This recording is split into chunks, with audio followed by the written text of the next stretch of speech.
Hello दोस्तों, नमस्कार। आज का हमारा टॉपिक है वाक्य। आज की इस वीडियो में हम वाक्य की परिभाषा और प्रकार के बारे में विस्तार से समझने वाले हैं।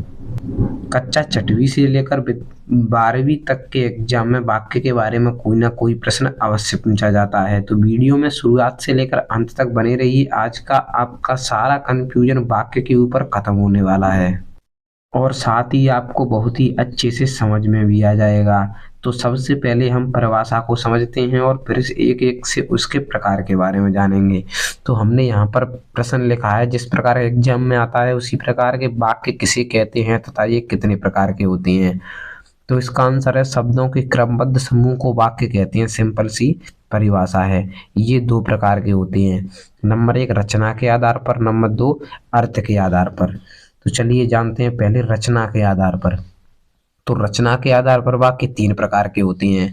तो सबसे पहला है सरल वाक्य। तो जिस वाक्य में एक उद्देश्य तथा एक विधेय होता है उसे सरल या साधारण वाक्य कहते हैं। जैसे मैंने उसे मना लिया है, तो इसमें देखिए दो चीजें हैं, एक उद्देश्य और दूसरा विधेय है, यानी उद्देश्य की पूर्ति करने वाला। तो उसका उद्देश्य था मनाना और मैंने उसे मना लिया है, तो ये उसे लिखा है, ये विधेय माना जाएगा। तो जिस वाक्य में एक उद्देश्य हो और दूसरा विधेय हो उसे सरल वाक्य या साधारण वाक्य कहते हैं। इसके बाद दूसरा है मिश्र वाक्य। तो जिस वाक्य में एक प्रधान उपवाक्य तथा शेष आश्रित उपवाक्य हों, मिश्र वाक्य कहलाता है। और ये प्रधान उपवाक्य क्या होता है और आश्रित उपवाक्य क्या होता है? तो आश्रित उपवाक्य तो जो होता है जो एक दूसरे के ऊपर आश्रित हो, और उसके बाद जो बचता है वो होता है प्रधान उपवाक्य। जैसे ये लिखा है, मोहन शास्त्री जी के वहां गया है क्योंकि उसे हिंदी पढ़ना है। तो ये शास्त्री जी के ऊपर आश्रित है क्योंकि उसे हिंदी पढ़ना है। तो आश्रित उपवाक्य या तो क्योंकि से शुरू होगा या फिर यदि से शुरू होगा।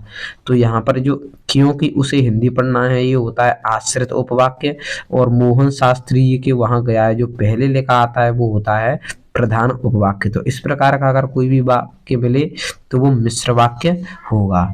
उसके बाद है संयुक्त वाक्य। तो देखिए, वह वाक्य समूह जिसमें दो या दो से अधिक सरल या मिश्रित वाक्य संयोजन अवयवों द्वारा जोड़े जाते हैं संयुक्त वाक्य कहलाते हैं।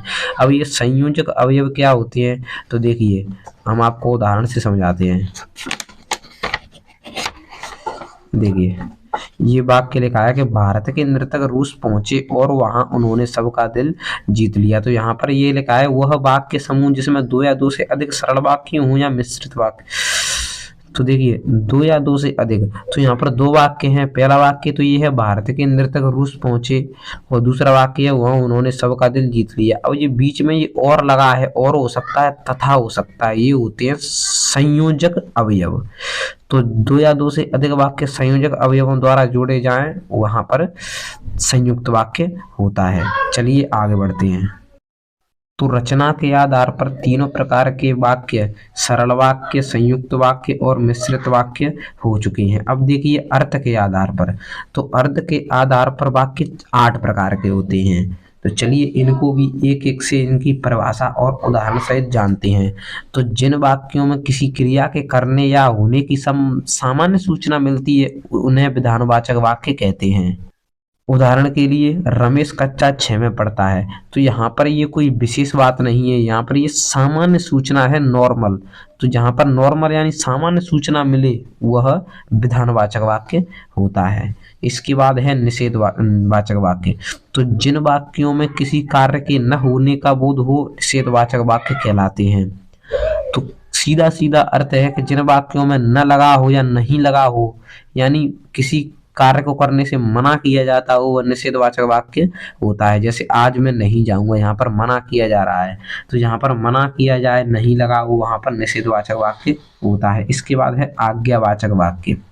तो जिस वाक्य में आज्ञा या अनुमति का बोध होता है वह आज्ञावाचक वाक्य कहते हैं, उसे आज्ञावाचक वाक्य कहते हैं। जैसे तुम अभी बाजार चले जाओ, तो यहाँ पर सीधी आज्ञा यानी ऑर्डर दिया जा रहा है, तो आज्ञावाचक वाक्य वो होता है यहाँ पर या तो किसी आज्ञा का बोध हो या अनुमति का बोध हो। उसके बाद है प्रश्नवाचक वाक्य। तो ये तो नाम से ही समझ सकते हैं, प्रश्नवाचक यानी प्रश्न पूछा जाएगा। तो जिस वाक्य में प्रश्न किया जाए वो प्रश्नवाचक वाक्य कहलाता है। जैसे क्या तुम सो रहे हो, यहाँ पर क्या, क्यों, कैसे, कुछ भी आ सकता है। उसके बाद है संदेहवाचक वाक्य। तो जिन वाक्यों में कार्य के होने में संदेह अर्थात संभावना का बोध होता है उसे संदेहवाचक वाक्य कहते हैं। अब ये संदेह या संभावना कहने का तात्पर्य ये है कि या तो संदेह होगा या संभावना, यानी इसको हम शक बोलते हैं। तो जैसे ये उदाहरण है, शायद अमित आज उदास है। तो इसका कोई पक्की गारंटी नहीं है कि अमित आज उदास है, लेकिन संभावना है, इसलिए इसमें शायद लगा है। तो जहां पर संभावना या संदेह का बोध हो संदेहवाचक वाक्य कहलाते हैं। उसके बाद है इच्छावाचक वाक्य। तो वक्ता की इच्छा, आशय या आशीर्वाद को व्यक्त करने वाले वाक्य इच्छावाचक वाक्य कहलाते हैं। जैसे मैं चाहता हूं कि तुम मेरे साथ चलो, तो ये वक्ता की इच्छा है कि मैं चाहता हूं, वह चाहता है, वह इसकी इच्छा है कि तुम मेरे साथ चलो। उसके बाद है संकेतवाचक वाक्य। तो देखिए जिन वाक्यों में एक क्रिया के दूसरी क्रिया के निर्भर होने का बोध हो, जिन वाक्यों में एक क्रिया के दूसरी क्रिया पर निर्भर होने का बोध हो उन्हें संकेतवाचक वाक्य कहते हैं। जैसे तुम मेरे साथ चलोगे तो तुम्हें सुविधा होगी, ये एक क्रिया है कि मेरे साथ चलोगे तो तुम्हें सुविधा होगी, तो इस पर निर्भर है। तो जिन वाक्यों में एक क्रिया दूसरी क्रिया पर निर्भर हो संकेतवाचक वाक्य कहते हैं। उसके बाद है विस्मयादिवाचक वाक्य। तो जिन वाक्यों में आश्चर्य, हर्ष, शोक, घृणा आदि भाव जागृत हो विस्मयादिवाचक वाक्य कहलाता है। विस्मय का अर्थ होता है आश्चर्य। जैसे ये लिखा है, अरे तुम आ गए, तो यहाँ पर किसी के एक साथ आने से आश्चर्य हुआ है, तो यहाँ पर आश्चर्य हो, वहां पर आश्चर्य यानी विस्मयादिवाचक वाक्य होता है। आशा करता हूँ ये आपको अच्छे से समझ में आ गए होंगे। अगर आपको वीडियो अच्छा लगा हो तो वीडियो को लाइक और चैनल को सब्सक्राइब जरूर कर लें, जिससे हमें भी मोटिवेशनल मिलता है और आने वाली वीडियो आप तक भी पहुंचती रहेगी। वीडियो देखने के लिए बहुत बहुत धन्यवाद। मिलते हैं आपको फिर किसी नए टॉपिक के साथ।